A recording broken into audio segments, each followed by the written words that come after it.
We are big believers on this program that where you start is not necessarily where you end up. My guest today is a great example of that. Betty Boettger, welcome. Thank you. You have quite a story. We're going to try to fit it in here.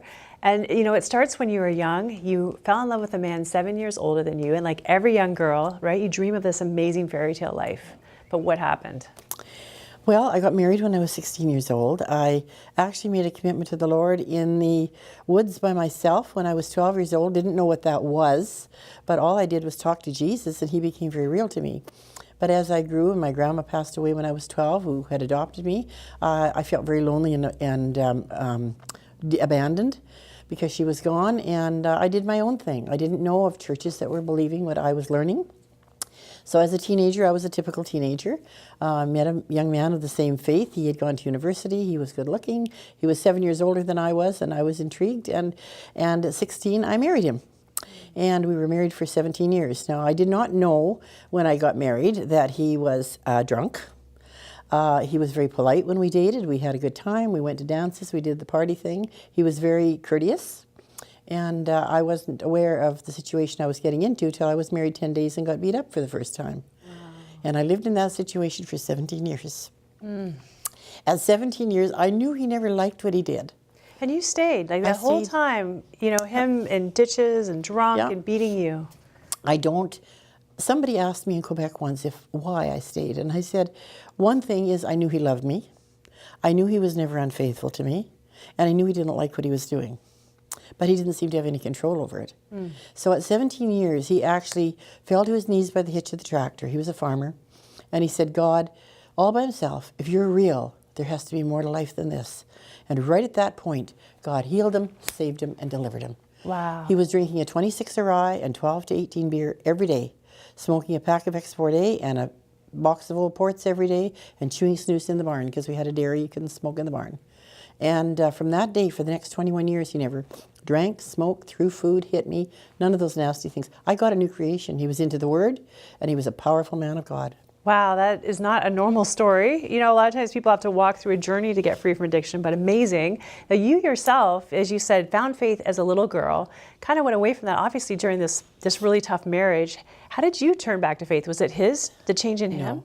Well, the change in him was dramatic. He didn't tell me for 2 years what had actually happened to him, but he came in from the farm and he just said things are going to change. And I thought, how? And there was a dramatic change, and I was just glad for the change.